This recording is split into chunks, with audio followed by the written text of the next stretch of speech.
The January Predictions Challenge is here. Sign up for the Friendo Club setup by clicking join here on YouTube or going to patreon.com/Steven Larson and clicking on the Friendo Club setup to join in on the challenge and get access to our bonus episodes and question threads for the show. Join the Friendo Club setup today. Hey Friendo, Steve here. And Larson. And welcome back to Going in Raw, the only pro wrestling podcast you need to be listening to. It's the first of the year, Larson. New year, same old Steven Larson. Just a year older, a year grayer, a year wrinklier, grumpier, tireder. Yeah. Anyways, welcome to 2025, everybody. Larson, it's 15 years this year that you and I remember driving through Los Angeles and getting that call from you. I was about to drive through Los Angeles and you said, "You want to come do a voiceover?" That actually happened in 2009. 2009. Oh, yeah, I'm sorry. This is 15 years of 10 for the win. When we became kind of an on-screen act, right? Okay. Correct. There you go. It was July 2009. I placed that call. You're absolutely right. San Diego Yeah. Comic-Con. Hey, I need someone to voice something because I'm a mumbler. Right. So it was 15 years of us working together, but last year, but this year it's 15 years since 10 for the win became a thing. And that really got us rolling towards what we're doing in 2025. Who'd have thought? Certainly not me. I thought the bottom would have fell out of this a long time ago. Well, we keep on scraping that bottom of the barrel to see if we can find that bottom, Larson. Anyways, it's Wednesday, which means it's hot takes. And we asked you guys specifically for, and I know this is sort of maybe an abstract concept, but we want some 2025 hot takes. And I don't know necessarily if these are all, prognosticating necessarily, but, we're heading into 2025 with the various storylines in pro wrestling. So Why don't we go ahead and talk about that? What's the first hot take, Larson? First one here, hot take. This is actually a hot take. Gorilla Mon here says, with the stacked rosters and as many titles as they have, WWE needs to go back to brand exclusive premium live events and only have the Big Five, Four, and Money in the Bank feature both brands. Mm-hmm. That's actually a hot take. This is not a take I necessarily agree with. Oh man, brand exclusive premium live events. Well, here's the thing. There are a couple reasons why I wouldn't be opposed to them trying it. Hear me out. All right. Sure. Make your case. In addition to the pay-per-views that WWE already have out there, we've also got now, I think quarterly Saturday night main events. Correct. On top of that, the rosters are stacked. On top of that, there's a different guy in charge now than there was before. And so I would, if Triple H, if Paul Levesque thought that it would be better for the stories, for the builds, and on top of that, premium live events now only have 5 matches per card. If Paul Levesque thought it would be better to do, but that kind of works opposite because you'd need more matches per card to justify it. If he thought there was a way to do this where it would make sense from a storyline perspective across both brands, I would be willing to give it a shot. They did just add 2 more titles, the women's mid-card titles. The rosters are stacked. On top of that, NXT, they're going to have to relieve pressure at some point. And the idea of when brands come together, it being a special event. You could get the benefit of Survivor Series being brand versus brand again, which could be fun if they kept the brands actually separate. You need to extinguish your mind of that thought, brother. War Games is here to stay. That's true. Hey, bragging, they can bring back bragging rights. Sure. I would be willing to give it a chance. I'll put it this way. I don't think there is something so fundamentally broken about the way it's going on now that it needs to be that way. Yeah. But if they thought it was best for business, I'd be willing to be, I'd be okay with it, I guess. There's one major reason why it wouldn't make a whole lot of sense to do brand exclusive premium live events, because the brand split isn't that hard. It's not a hard brand split. Well, it would have to be. That would have to change. It would have to be, but if they think there's a benefit for having Cody Rhodes show up on Raw, they're going to do it. For example, the roster is deep enough, and the only reason I'd be in favor of brand exclusive pay-per-view is to get more people on pay-per-views. That's kind of the only reason. The roster's deep. It's a bummer that the 5 match cards for most premium live events is kind of such rarefied air that, for example, Mello versus Andrade Game 7 totally could have and deserved to be a pay-per-view match. It wasn't. Instead, it was torpedoed by LA Knight on SmackDown, in the middle of some random SmackDown. Right now, yes, the overall creative at WWE is much better than it used to be, but on a bi-monthly basis, so alternating months per brand, are there enough strong stories to support brand exclusive pay-per-views, and would doing bi-monthly brand exclusive pay-per-views limit the marketability of the individual pay-per-views because you're not having all the top stars on them? I think given the fact, dude, that they load up the SmackDown before and the Raw after with pay-per-view level matches, they've been doing that for a couple of years now, I would say yes to the first question. I would think that, yeah, every 2 months, SmackDown could justify 5 quality matches that it would motivate them to tell story, to provide storylines where the matches would be justified. It's only 5 every 2 months. If you can't handle that, then you shouldn't be doing this. You know what I mean? Like, I feel like that there is now. I feel like there is now. I mean, ideally, what they would do is 1 Raw pay-per-view and 1 SmackDown pay-per-view every month.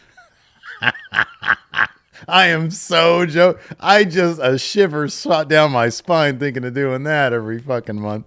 Yeah, AEW family obligation pay-per-views every month. Oh, wow. You always have a family obligation the day of an AEW pay-per-view. How about that? It's bizarre. Every time Tony Khan schedules a pay-per-view, I got a family obligation, Larson. Yeah, I don't think I would like it either way, to be honest with you. That being said, if it was something where, oh yeah, we want this brand split to be hard, and on top of that, if Raw and SmackDown had presentations that were very unique to those brands, but I get the feeling it's going to just be the Paul Levesque show across both brands. They're going to feel similar. I mean, the one thing they seemingly are in favor of, based on basically everything, is uniformity across main roster. I do get the feeling, though, that once the Rumble is done with, right now we're in the transfer portal window, whatever that is. Oh, I just had a thought, Steve. What?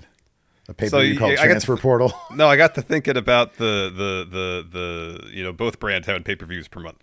What are they are seemingly doing more of, at least with the major 4 shows? 2 nights. Whoa. Every pay-per-view, 2 nights. 2 nights. And the B-level ones just do 4-match cards. 2-hour show. But 2 nights. But 2 nights, yeah. Like Backlash 2 nights. Yeah. 1 Raw, 1 SmackDown, each 4 matches, maybe 5, how 2 hours. How quickly do you think we'd get to the first one that doesn't sell out? There's always that kind of lull between Mania and SummerSlam. Right, yeah. I'm not saying, say they announced they're doing this tomorrow. Like, bang, we're doing this right away. I'm not saying summer of 2025 it would be the case. Definitely by summer of 2026. When does Money in the Bank happen? In June? It's been early July the last couple of years. Early July? Like 4th of July weekend, yeah. It'd be the June pay-per-view. Yeah. This year, dude. It would be the June pay-per-view. Could be as soon as this year. Because I don't think, didn't MSG didn't sell out, I don't think. The house show? Yeah. Well, it's a house show. It's MSG, though. That's a big, CM Punk in a top. It's not a pay-per-view, it's a house show. Yeah, is there like a streak of Raws and SmackDowns that have sold out, or have they dropped? Well, that's what they say on TV, but Well, yeah, I'm saying like them claiming. Like, dude, if you run a 12,000 seat venue, you sell 6,000 tickets. There's no way you can claim a sellout. No. Well, if you tarp off the upper deck and set it up for 6,000, can you say you sold all 6,000 seats that were set up for the show? Therefore, it's a sellout. I mean, I would. I don't know if they do though. Because if you light it right, you can't even tell there's seats that are tarped off on the upper deck. You got to keep those cameras pointed to Keep the only the lower bowl lit up. Yeah. All right, next question from Metaverse here says... Question. These are hot takes, man. They're sorry, telling hot us. takes. Or this says Matt Noverse. Sorry. Matt, no way. Says, as much as I love Kevin Owens, your response to this hot take might be no way. Says, as much as I love Kevin Owens' current work and have enjoyed him at WWE, it feels painfully obvious to me that he would be used better / more creatively in AEW. He just feels like a perfect fit over there. Say it, Steve. AEW, no way. That's what I'm going to say to that one. So I'll say this. Kevin Owens seems like the type of person, based on how creative he is, who would thrive in AEW. Owens Island would be a hell of an island. So I don't Steen dispute Island. that. I don't dispute part of Steen Island. It'd be Kevin Steen. Steen Island, yeah. Yeah. I don't dispute that aspect of it. I think if he were to, if he decided, hey, I want to go with my friends Adam Cole, Matt, Nick Jackson, Young Bucks, Mount Rushmore Wrestling reunite, I think he'd do great because he seems like an insanely creative dude who is the type of person who would thrive in AEW. That being said, is AEW a better fit for him? I don't know. He's doing pretty good work right now. Doing really good work. He's the real world's champion right now. He's been doing really good work for the most part since he joined WWE. Yeah. And any times he hasn't been doing interesting work, it doesn't seem to be on him.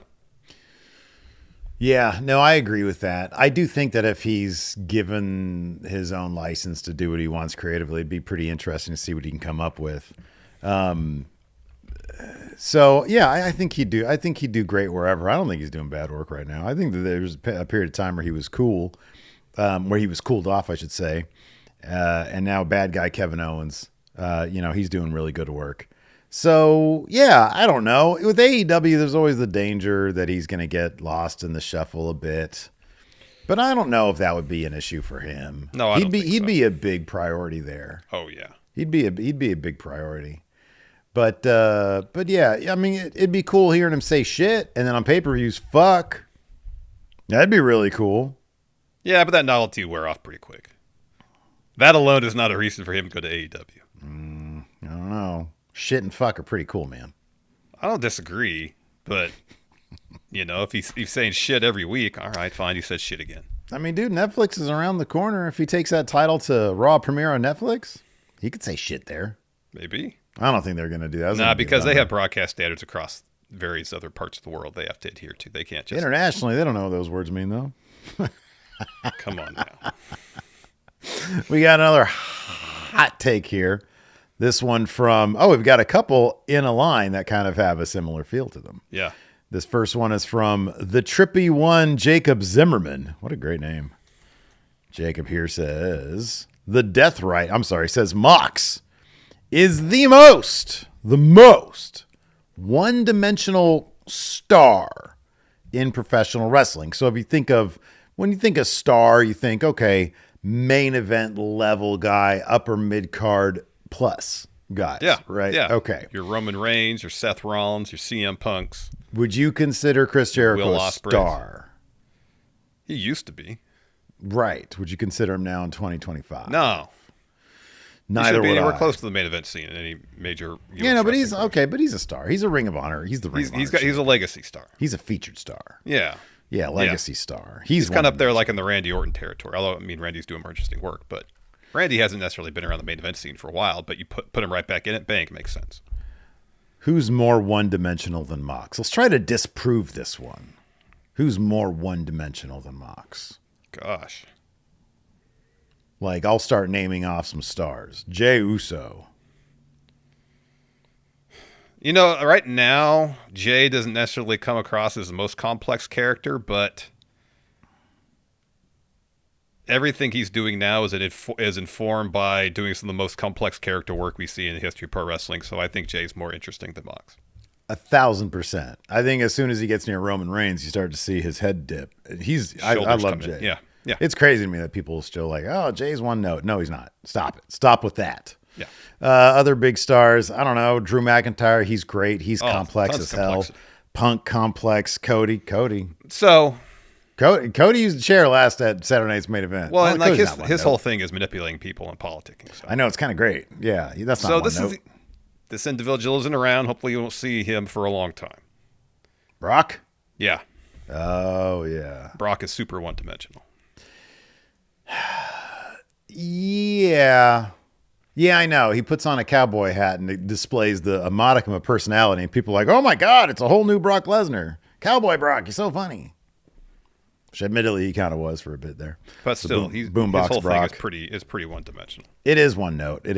Yeah, I don't disagree with any of that. Yeah, dude, I don't know. I mean, would you consider Mox one-dimensional though? Yeah, right now I do. I think he I don't feel like there's a lot of layers to what he's trying to do. He's trying to be super badass tough guy, but also trying to like be a teacher for AEW. But again, that it's all nebulous stuff. Who's more And complex, Mox or Dean Ambrose? Dean Ambrose actually had some dimension to his character. Sometimes he was funny and sometimes he was intense. Yeah, on top of that, Dean used to carry around the trauma of the Seth stuff. It'd been kind of interesting if Vince knew had any idea how to like properly channel the Seth betrayal into Mox. I know. Because it didn't take until the tribal chief for them to figure it out for Roman. I know. Yeah, Dean Ambrose. Dean would address that stuff. He would talk about that stuff, or they would reference that with him. Yeah. Dean Ambrose, I felt like had more dimension to him than Mox has had in AEW. So you listen to Mox on Talk Is Jericho, and I get it. Most of the comedic stuff Vince had him do was garbage. I get it. What? I got it. You have a name? MJF. Easy. MJF. All right. Yeah. There have been times like the CM Punk feud and maybe the Cole stuff last year. Absolutely the Cole stuff. Yeah. I mean, even the Cole stuff was. I mean, he was a baby face. Yeah, but but people, that Cole stuff. Yeah, I know. Yeah, but he's just reverted to his old ways. Yes. Now, yes, I agree. Yeah. Has Mox ever been interesting in AEW? Maybe when the BCC first got started. Mm-hmm. I think that's it for me. Otherwise, I've never really. Well, his feud with Kenny, the lights out stuff. Yeah, that was just funny. Because you were wondering how violent things were going to get. Mox makes for a great interview, though. Not in character, but like I was watching some of the stuff that he did with Renee the other day, just because it was in a YouTube video. Yeah. No, like I was going to say, like you'd listen to him talk on Talk Is Jericho, and granted, a lot of the comedic stuff Vince had to do was awful. Yeah, right. Yeah, but like, I'm sure he probably hated it. But you watch it now. There's a segment where it's him dressed as the Mountie with Daniel Bryan, and he's trying not to laugh the whole time. Yeah, he's hilarious. Yeah, and it's pretty dang funny. Yeah. He probably thought it was ridiculous for him to do that because he's, former hardcore deathmatch wrestler. Well, John Moxley. Yeah, you gotta have. He's got good comedic. Well, he does say in there once Vince found out that he had good comedic timing that he thought it was kind of over for him, because Vince just want to do funny stuff. Like, dude, you got good comedic timing. To a degree, you have to appreciate that Vince really didn't give a shit about what anybody else wanted to see. He just thought, I just want to entertain myself. Seems like that was the case a lot of the time. Yeah, seemingly. Next one is from Drew Diesel, who says the Deathrider storyline would thrive in today's WWE, with Mox leading a rebellious stable of cast-offs trying to fix the company, and Shane O'Mac shockingly revealed as the mastermind pulling the strings. So if the Deathriders were like the anti-Jericho Appreciation Society, they were revolting against the sports entertainment of WWE. Oh, yeah. I guess the question is this, though. Do you think Triple H could book Mox and his crew better than he's being booked in AEW, which isn't terribly good? Why are you thinking about this? The answer is easily yes. I like to think I would hope so. Yes. I would think so. Number one, they'd have shirts with cool logos. Number two, they'd have Ambrose. Could be Dean Ambrose dressed as the Mountie. That was the wrong guy, man. That was a Vince thing. He'd book him as I don't know, who does Triple H have an old school affinity for? Not the Mountie. I don't know who. Yeah, I think so. The reason why is because I feel like in WWE, especially these days, there'd be a plan and there'd be more distinct motivation. And I think that's the major thing. Yeah. And I think I think that there are enough. It's wild because in WWE, we've said this many times, they got a loaded top of the roster. There's a ton of people who could be slotted into a main event spot and it makes sense. AEW has the talent for that, but they haven't set up any of these characters to be that, So, when Mox is going after people in WWE, there's a lot of really interesting matchups there. And yeah, it would be interesting to see Ambrose do his thing and cause some chaos there and then butt up against the Bloodline or butt up against OG Bloodline or whoever, the Wyatt Six, et cetera, et cetera. There'd be some interesting stuff there. I think that, I just think that because WWE right now is consistently proven that they have a good grasp on how to plan things out, how to tell some compelling television week to week, that, I think a lot of people would be booked better in WWE using the same thing that they got going right now. Yeah, it could be. I don't know. Still Mox. I don't know. I've never really found the most interesting or compelling personality or performer. Yeah, well, he hasn't really been doing anything different for 5 years. Even I know going back to WWE, but he was a lot, man. Maybe just because Vince kept on finding different aspects about him, but he was more dynamic back then. Oh, towards the end, when he knew he was going to leave and he was doing like the Bane gimmick, at that point it was like, oh, this guy is kind of checked out. You started to see Moxley emerge. It was just kind of one notish. Oh yeah, he was totally checked out at that point. Totally. Next hot take. Hot take. So what, a bunch of R's? OSC? Rosk. Sure. Hot take says, I feel the reason Tony Khan is so inconsistent with his storytelling is because he's simply not interested in telling them. That's the cold take. Now the hot take. Oh, here we go. He should just lean into the killer matches philosophy of booking even heavier than he already is. We want an alternative. Let WWE tell the stories. Let AEW do what they do best. So, if you want an example of that done right, watch Continental Classic. Every year, it's the most probably in-ring focus aspect of AEW's yearly calendar. And because of that, not to say they dispel with story entirely, because they do tell interpersonal stories, and there's the story of the tournament and who's get the points and all that kind of stuff.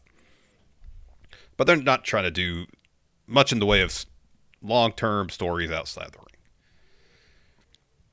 And for the past 2 years, it's been a highlight of AEW's calendar. I don't want to sound like a broken record, but I do, and I'm sorry. Yeah. When AEW focuses on telling interpersonal stories in the ring, it's when they're at their best. Yeah, but that doesn't have to be huge. Something more. All I want is something more than motivating a match. That's all I'm really asking for. Give me something that's personal, not just, I have an issue with you right now, so therefore we must fight, or you have a title I want, therefore we must fight. Give me a little bit something more than that. I'm not asking for Shakespeare all the time. Actually, I'm not huge on Shakespeare. I'm not asking for cinema all the time. Yeah, but let's say I won't take it. They do that, though. They do, and we ask for more. Come on, they do that, and we ask for more. Okay, if you do more, then do it better. That's real helpful, man. That's real helpful. Now, listen. This guy's saying, go back to the hot take. Come on. Go back to the hot take. More just matches. I don't want just matches with no stories. I need something to grasp onto to be invested in the match. Because, you can get wrapped up, say, Okada Ospreay at the World's End just happened. C2 final. Fantastic bout. And yeah, you can look at that inside a vacuum and be like, wow, what an astonishing feat of pro wrestling acumen. Knowing the backstory between the two of them adds a little heft to it. And that's what I'm talking about. Okay, so like what you were saying about the Continental Classic, I think you're onto something there in that week to week you can tell a tournament. Once one tournament's done, you start the next tournament. No. A year-long tournament. Yeah. Yes. A year-long tournament. The All Elite Wrestling Tournament lasts from January to December. Four leagues, 32 competitors in each league. Yeah. There you go. Oh my God. No, how about this? I had to look this up really quick. Dojo Pro. Yes. You just do the thing where it's like Mortal Kombat and you go up the ladder. Yeah. And there you go. Yeah, dude, here's the thing. Would that be like more that has all the makings of a cult classic. You know, like there's a certain subset of people who are like, man, remember AEW, how all they would do is matches a year-long tournament? And remember how only like 50,000 people a week watched it? Here's the thing. The reason why AEW, it's so wild to me that people are like, oh, they're going to be more. I've heard so much lately about AEW's identity. Here's Steve's hot take. AEW's never had an identity. They've never had one. Like, they've gone through various eras. It's been 5 years of them throwing shit at the wall to see what sticks. I read there was one of them Voices of Wrestling dudes wrote up an article. It was a well-written article talking about how Toni Storm is a cool character, but she doesn't really belong in AEW because she's doing the, loss of memory thing right now or whatever. Yeah. And I'm like, what identity? They've never had a true identity. They've had like 5 different identities, and all at the same time at various times.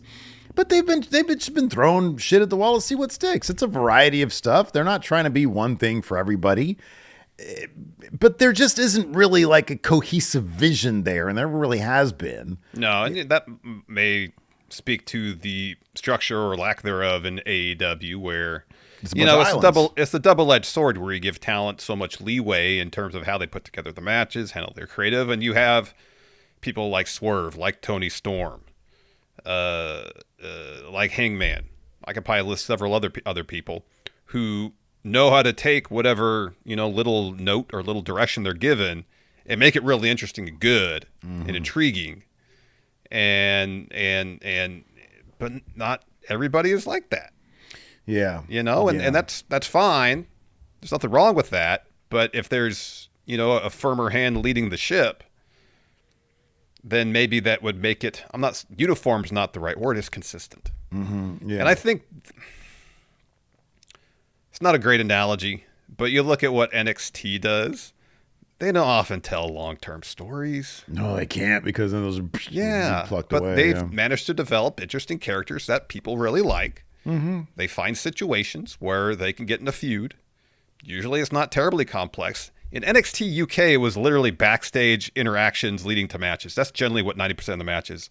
Because the characters were so strong, you generally just roll with it. And the matches were generally pretty good. Yeah. And I think when I mean, look, I want well-told stories. I would love to have that on a regular basis, regardless of the company. I'm just looking back historically on AEW's product, and I see the best stuff they've done, the Kenny Hangman stuff, the Swerve Hangman stuff. And it's just about people and tensions that arise based on who they are. Mm-hmm. And it's in that respect, it's simple. Yeah, I know. The details is what makes it interesting and complex and whatnot. But in terms of the basic setup, it's not rocket science. It's not. Honestly, dude, all you got to do is look at what Swerve has done over the past 2 years. Yeah. Just do that across. Yeah. And I'm not saying that exact. I'm saying find your big moments. Have your great matches. Tell stories over the long term. Use the matches to motivate changes in character and et cetera, et cetera. And My thing is this. You and I are a couple of dummies sitting here saying that. Yeah. I understand that it's not easy to do. No, it's not easy to do roster wide. That's got to be Right. incredibly difficult. No, Yeah. I understand that. Across and 6 hours of programming. it's tough. Yeah. That being said, it probably isn't easier. It probably doesn't make it any easier when you've got 2 other full-time jobs that you're conducting, Tony Khan. Yes. So I do think that they need somebody who's got who's able to focus on the vision and be able to tell a story that is, many parts moving at the same time. Yeah. Like WWE does to a degree. Like, But I don't it's- think it. Sorry, go ahead. It ain't difficult. Like you said, it ain't rocket science. It's pro wrestling. It's the same goddamn language. When people say, oh, they're trying to be WWE or there's too WWE. Well, all you're saying is that's Vince McMahon bad. Right? Because, I'm sorry, but nobody's going to say, oh, look at the Royal Rumble from last year when the big Sami Zayn bit. Nobody's going to, or 2023. It was 2023, right? Or was that 2023? Yeah, it's 2023. Yeah, it was 2023. Yeah. 2023. 2023. The Sami Zayn bit. Nobody's going to look at that and be like, oh, you're trying to be too much like that. You shouldn't do that because that was awesome. That was compelling. It was because it was all about interpersonal dynamics. Exactly. Yeah. It was about the I agree tensions with arising that. from characters and their personalities. Yeah, but it's sometimes they do a story and then they're like, we don't want to do the story anymore. They do another story and then I want to do the story. Or they got this MJF Adam Cole thing where it's like, all right, who are we supposed to root for here? Yeah, I know. Yeah. And It's inconsistent. Because I feel it just seems like they're trying to do too much with it. We're going so broad right now. Let's get back to the hot take. I Sure. don't think that just doing matches for the sake of matches. Well, AEW, apart from Dark and Elevation, AEW was never that anyways. Yeah, it wasn't that anyway. From But day the one, idea they were that trying to Tony tell doesn't stories. want to tell stories, I don't think that's true either. We've seen him do it. Yeah, I don't think he's interested in not telling stories. I think the dude is interested in good stories. I think so too. It's just having the bandwidth to figure out what they are. Yeah. I mean, if in a perfect world, he would know what he would want. Much more than just an idea or a concept of where something's going, or say, I want this match to happen at this show. Yeah. And then leave it up to whomever to kind of connect the dots in between. If it was like, all right, I want this match at this show, these story beats need to be hit, so this is the story, and then more of a collaboration between himself or whoever the writer or producer is and the talent. Mm-hmm. So there is a measure of consistency and a through line throughout. Yeah. Without the talent losing input, because I think there is obviously a lot to gain by talent having input into what they're doing.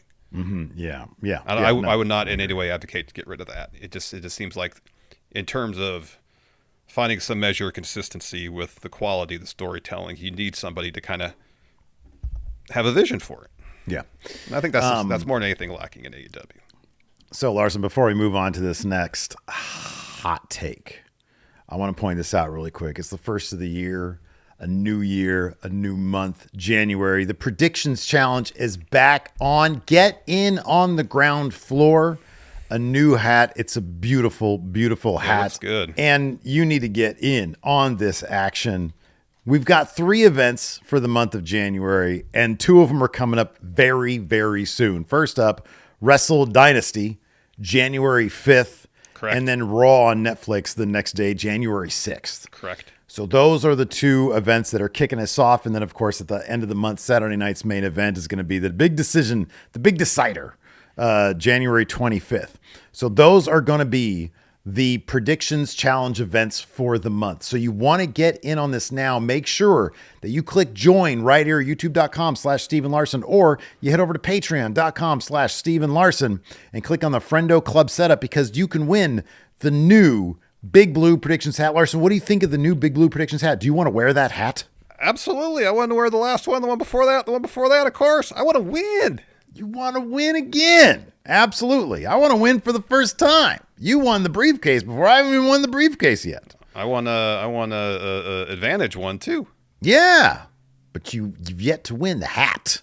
And the hat is the thing. And of course, we're coming up. It's January. We're almost at WrestleMania season. I mean, if CM Punk is to be believed, pointing at a sign that doesn't even exist, we're already there at WrestleMania season. Yeah. The biggest ever predictions challenge. I want 500 friendos, because this prize that we've got for this, not just a hat, we've got another thing that once it arrives, we will show it and we'll tell you what it is. So the big WrestleMania predictions challenge. But if you want to get started and start practicing, start getting into the groove, start understanding the ins and outs. And more important, putting everybody on notice. You need to put everybody on notice. Make a statement by getting in the predictions challenge now.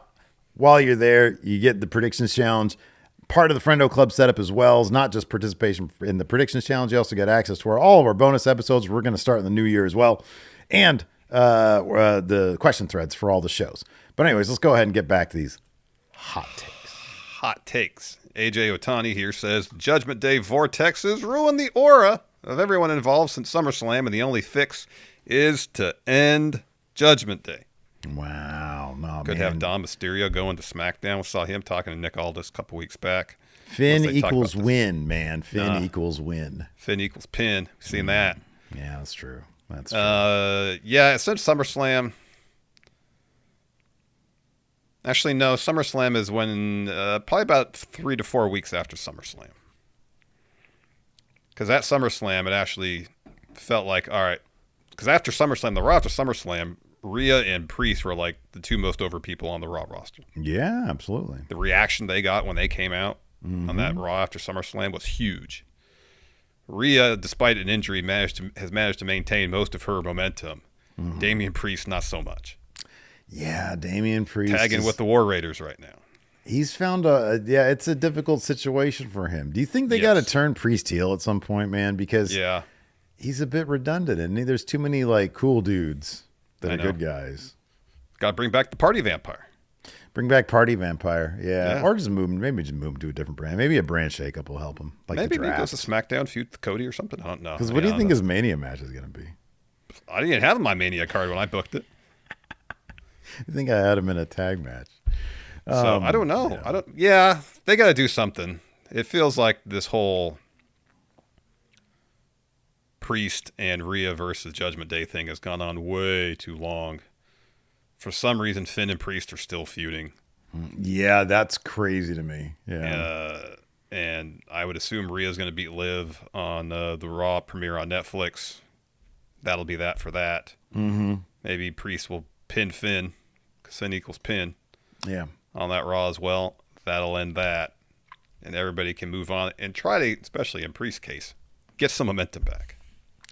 Yeah, dude. No, I agree with this. Everybody needs to move on. This iteration of Judgment Day is just not the thing.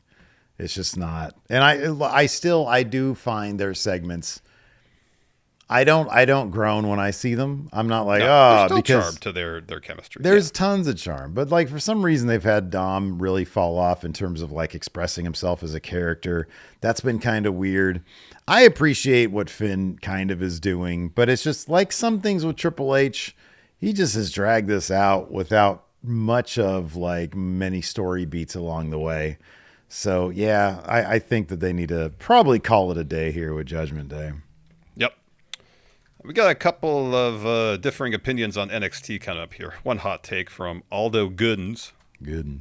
Says NXT will continue to outshine main roster in terms of storytelling, character, and ring work and booking. Sure, main roster might have better technical matches, but NXT's emotional investment will be miles higher. Wow, huge NXT fan there from Aldo. Yeah.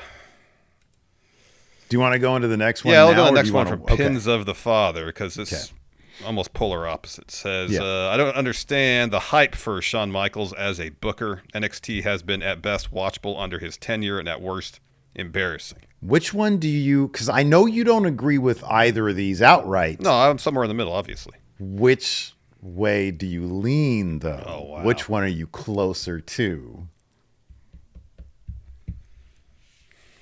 Yeah, it might be Pins of the Father. Me too, brother. Here's the thing. These days, I want to watch Raw. I want to watch SmackDown. I'm like, oh, what's going to happen? NXT, I can give or take. It's like, hey, I turn it on. This is enjoyable enough because I know I'm going to be reviewing it in a couple days. But Raw and SmackDown, And sometimes AEW Dynamite, give me my fix. You know, if I'm like, hey, oh, wow, Okada's got a match on Dynamite, which I know doesn't happen very often. But it's like, I could look at a Dynamite rundown and be like, oh, wow, there's at least one match on there that I know. I'm like, well, I'm like this match. And there's a couple people there where I'm like, I really want to know what Swerve's going to do. Yeah. I want to know what Tony Storm's going to do. Yeah. And on top of that, sometimes AEW has that like train wreck quality. Yeah. NXT, I turn on and I enjoy it. I do. I don't know that there's anybody there that I'm like, I need to know what they're doing. I'm dying to find out where this story's going to go now. Yeah. But I don't think I don't think that like Shawn Michaels is a bad booker. No. I think it's good. But I don't think it outshines main roster in very many things. No. In the amount of young people, Yeah. very young roster. Good looking people too. It's how much of NXT's or Shawn Michaels' booking philosophy as relates to his roster is informed by, the prospect of anybody getting called up at any moment. Sure. I don't know. NXT does seem to, at times, not across. Cause like the example of a story in NXT that I think is being told really well and is getting me involved in their journey is Fraxium. Mm-hmm. I think in a lot of respects, that is the best long-term story they're telling in NXT right now. Yeah. Where you got two dudes who were champions, lost them, got them back. Mm-hmm. And just because they're tag champs in a tag team, a cohesive one at that, they haven't entirely given up on their pursuits of single success because that's what they came here to do. Yeah. And again, interpersonal dynamics, the push and pull between them, the tension that arises because of their individual ambitions. Mm-hmm. But somehow at the end of the day, they get in the ring for those tag matches and they find a way to win, even though they hit their finishers on each other all the time. Yeah. That's a good story. And it helps. They put on fucking awesome matches every time. Mm-hmm. Yeah. Like for me, Fraxium is like the ideal of what I would like NXT to be. Sure. And I feel like NXT a lot of times gets by on a lot of really good wrestlers. The women's division is absolutely loaded with it's talent. great. Yeah, it's great. And well-established characters. Mm-hmm. But as mentioned earlier, a lot of time matches are set up on NXT. There's something happens backstage. All right, let's go have a match. Mm-hmm. Yeah. And that's kind of it. Yeah. It's not the most involved across the entire 2-hour show in terms of telling intricate stories. I know I just said when talking about AEW, I don't necessarily need that. But that's all they do for the most part.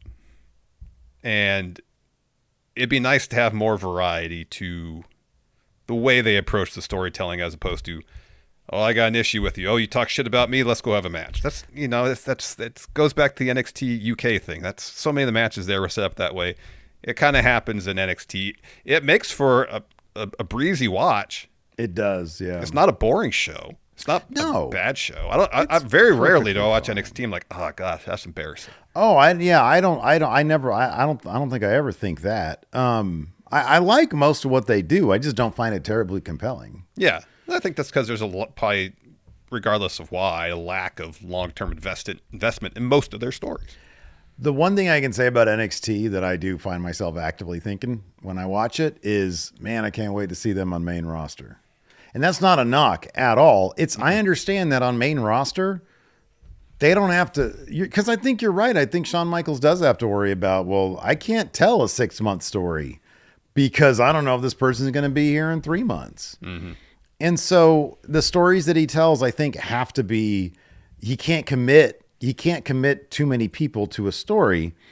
And on top of whatever other, constraints he has there.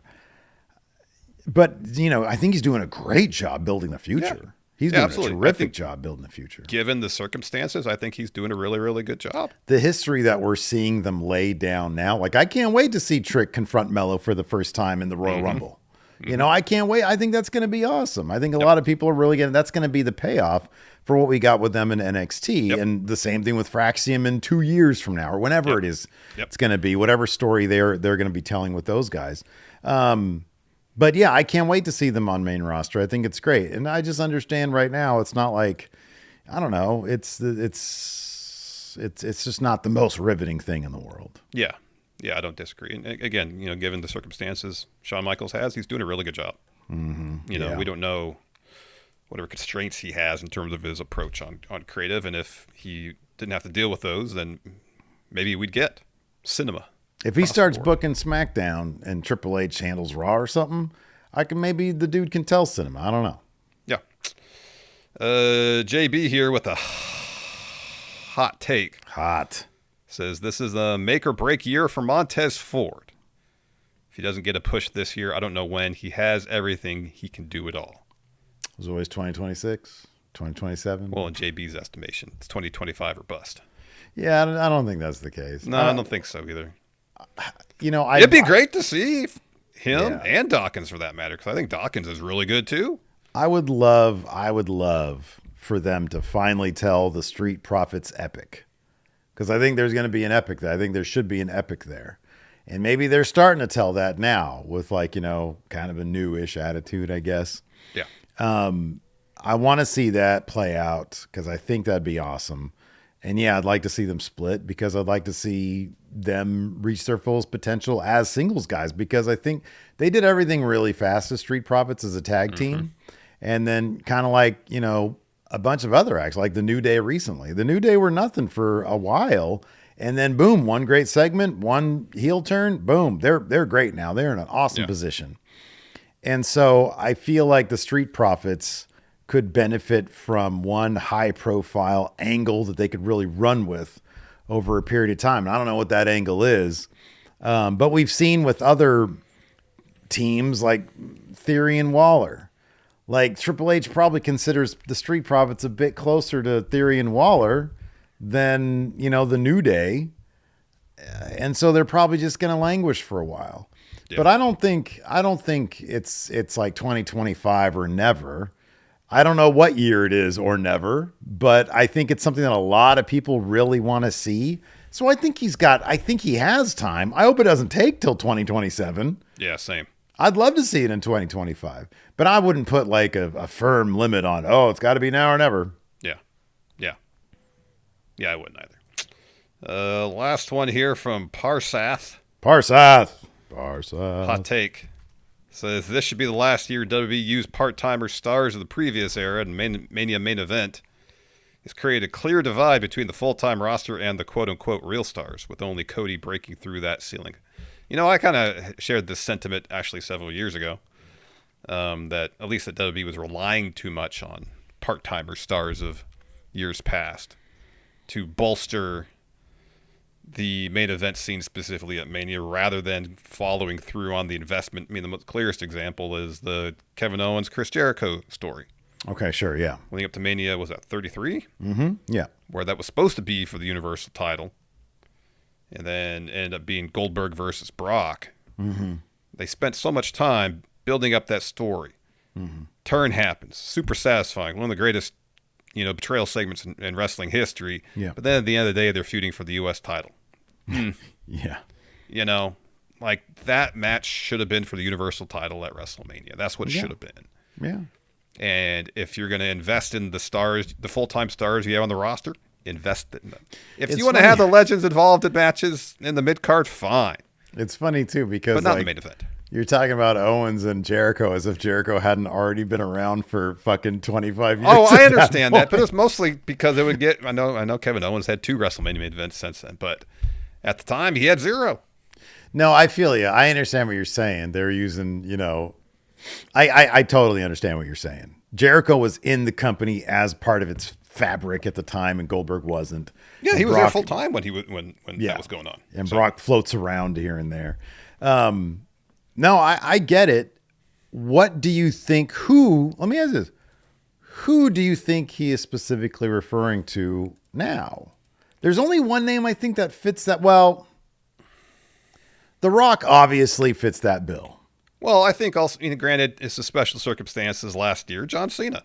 I know. I was thinking of Cena, but like they're making a really big deal about it being his last year. That's not like, oh, we're going to bring him in for one WrestleMania and take somebody else's spot. And Like, apparently he's going to be on a pretty regular schedule too. He's not going to show up, like shit ton. Yeah. 12 times during the course of the year. He's going to be on TV a lot. So if he's willing, if John Cena or even The Rock, anybody is willing to invest in being a regular on TV and involved in telling these stories on a regular basis, all right.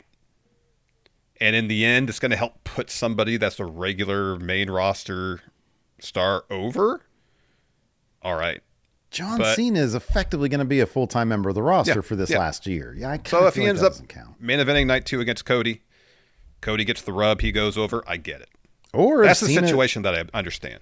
Or if Cena wins, breaks the record, like that's a special thing. And then he goes on and eventually he does give the rub to Cody. Yeah, I understand that. I'll be honest, even The Rock, I think it's so different now. Even The Rock was the most entertaining thing about WrestleMania last year. And that's kind of what I ask for is The Rock already had a pre-built story in with Roman Reigns. Now, yes, that changed, but they turned it into something really, really fun. But I think we might be singing a different tune if they had stuck to Roman Rock at Mania and Cody was special guest ref or something. Be like, oh, this is bogus. It should have been Cody Roman. Yeah, I mean, maybe. You're right. You're right. Which is why, thank God, they didn't allow them to torpedo that story. Mm-hmm. But now, like, who potentially, you got Rock, you got Cena. I mean, but I think Cena doesn't count because of what we just talked about. The Rock has a pre-built story in for Cody or Roman or whoever they want to do that with. Everybody else is on. They're just older. They last longer. And here's the thing, because they last longer, like Drew has been in the company now since his return for what, 7 years? Since like 2017, 2018, something like that. 6 or 7 years. I think it was 2017. It was when he showed up in NXT, I think. Because we were there for his last show, yeah. It was shocking because we were at the WCPW show and I saw him in the hallway and like 4 hours later he was sitting ringside at NXT. And then there you go. So, they take longer to build them up to like main event level guys. Carmelo Hayes is going to be in the company for a while and he'll get his Mania main event probably in 2029 or 2032 or something like that. Yeah. They take their time with it. And like Roman now, it's been like 10 years since the Shield broke up. Yeah. And Roman is who he is. He's the top line guy of top line guys. And Cody is a little bit different. But like you can't, CM Punk, he was gone for a long time. But he was a WWE guy and he came back and he's got that stock, and he's basically a full-time member of the roster. There's watching as a fan, there seems to be a difference too in that Vince was more than willing to set aside everything he's done over the course of the year to book a Mania match because he thought simply this will get more press, sell more tickets, whatever. Yeah. And he just, whatever else is going on, he just cast aside. Mm-hmm. And I know it wasn't going to play out that way with The Rock, but eventually everybody decided, all right, we're going to go through with Roman Cody. I don't necessarily, I might be proven wrong. I don't necessarily feel like that's Triple H's perspective. He would understand the potential value of having The Rock or Cena or whoever involved on maybe in short spurts on TV, but wouldn't necessarily, again, I know they almost did it last year, just shove everything aside just to get them a prominent role. Like if they're going to get a prominent role, you got to tell the story of that happening. Which is kind of all I ask for. It's different. It's different circumstances. Yeah. Yeah. I mean, like on top of that, I don't know. You know what? What the difference would be if Triple H all of a sudden decided, you know what? I want to do Brock Rock and Night 2 Mania main event this year. Brock and Rock. That's what I want to go. But there's no story there. That would be a Vince thing. If Vince could do that, Vince would do that. Yeah. He would do that shit. Yeah. And it would be fucking horrible. It would be. But at least with The Rock, he's got like all sorts of history, and with Roman and now Cody, that it would make sense. It's like, oh, it's a continuation from last year. So yeah, I don't think it's an issue these days. I really don't. I feel like everything's kind of motivated these days. So I say that, and they bring Bob Backlund back. Who knows? There you go. He's going to go over. He's going to beat Cody. I mean, they did have what Austin brought out. Vince brought out Austin for the night one main event. Yeah. And, I'll be honest with you, I didn't need that. No, I didn't need it either. No. And I'll be honest with you, as much of a Stone Cold guy as I am, I kind of prefer Undertaker being there last year over Austin in the end of night 2. Wow. I do. I think the glass break-in would have been that would have been pop of the decade, right? I have no disagreements with that. And it would have been really cool. Would I have wanted to see it? Sure. But as we talked about back then, Undertaker kind of from a storyline perspective made more sense. And plus, he's just sort of been around more than Austin has. So, I don't know. I was cool with that too. Anyways, that's going to do it for this edition of Hot Takes. Steve had a couple hot takes of his own, Larson. Yeah. Yeah, man.